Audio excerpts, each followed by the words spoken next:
Hola y bienvenidos a la crónica de Medio Ambiente. Hoy pondremos la lupa sobre una promesa.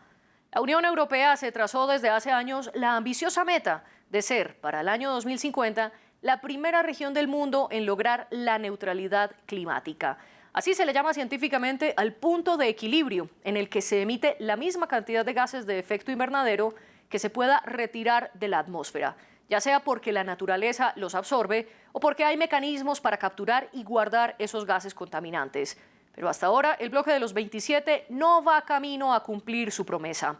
Así lo demostró el Observatorio Europeo de Neutralidad Climática, o ECNO, por sus siglas en inglés, un organismo independiente que analizó los borradores de los planes climáticos y energéticos de 5 países del bloque.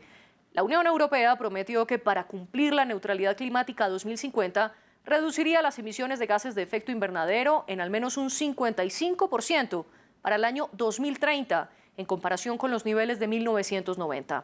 La línea amarilla que ven en sus pantallas muestra las acciones que en teoría se requieren para lograr las promesas. Pero como los planes nacionales no tienen suficientes detalles sobre cómo lo lograrán, el Observatorio Europeo calculó que, siguiendo las tendencias históricas de contaminación, todo apunta a que no llegarán a la meta. Y la diferencia entre esas dos líneas es lo que el estudio llama la brecha de transparencia.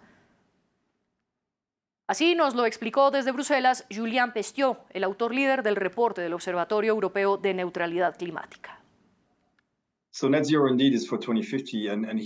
Las emisiones netas son en efecto para 2050 y aquí nos enfocamos en los planes que se supone nos pondrán en el camino para lograrlas con 2030 en mente. Pero los planes para 2030 todavía no están desarrollados. Ese es nuestro hallazgo.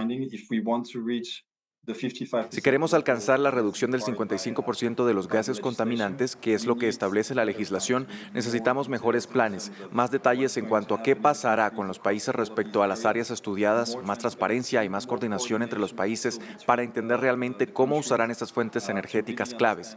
Hablo de bioenergía, de hidrógeno y su producción y de si el espacio para almacenar carbono lo usarán unos países u otros. Todo eso se debe organizar mejor. En otras palabras, los países no están siendo precisos en explicar cómo lograrán la neutralidad climática. Eso significa que hay una brecha entre las acciones y las promesas, particularmente en los 4 campos que analizó el reporte del Observatorio Europeo.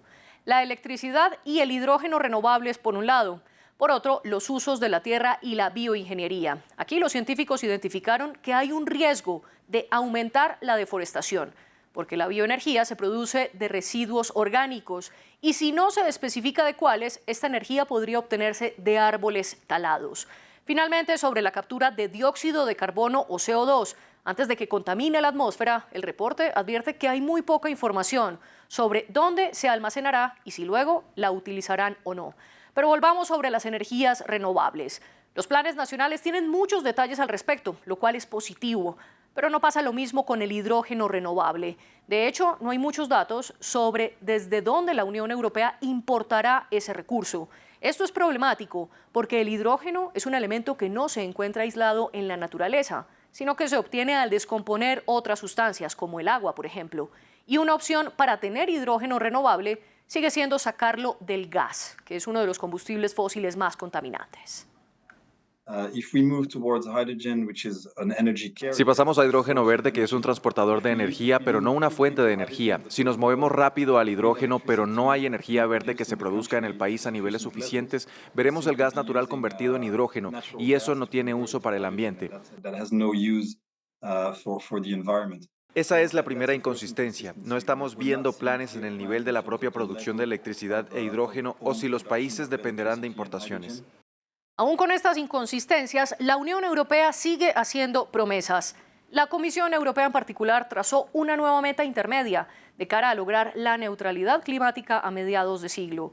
Y ahora se propuso reducir sus emisiones de gases de efecto invernadero en un 90% de aquí a 2040. Así lo anunciaron. Basándonos en los mejores conocimientos científicos disponibles y en una evaluación de impacto detallada, como estoy seguro habrán visto, recomendamos que el objetivo para 2040 sea una reducción del 90% de las emisiones. Entonces, ¿por qué hacemos esta recomendación ahora? Bueno, corriendo el riesgo de repetirme, los argumentos a favor de la acción climática están fuera de toda duda y requieren planificación aquí y ahora. Acabamos de vivir el verano más caluroso jamás registrado y hemos visto con nuestros propios ojos la devastación que trae el cambio climático, lamentablemente cada vez con más efectos en vidas humanas. A medida que los patrones climáticos se vuelven más impredecibles, más extremos, estos también traen un costo económico cada vez mayor. Por lo tanto, es importante señalar que la inacción conducirá a costos mucho mayores y crecientes en las próximas décadas. Pero como nos dijo Julián Pestió, si no cumplen la primera meta de 2030, difícilmente lograrán cumplir las metas que siguen.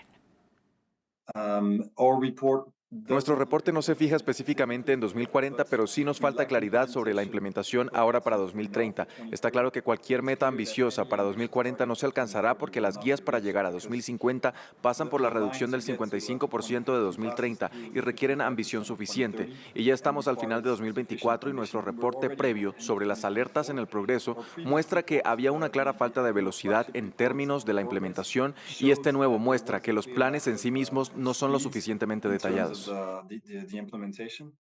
Su llamado es tener planes más detallados para que la Unión Europea pueda cumplir la aspiración de lograr la neutralidad climática.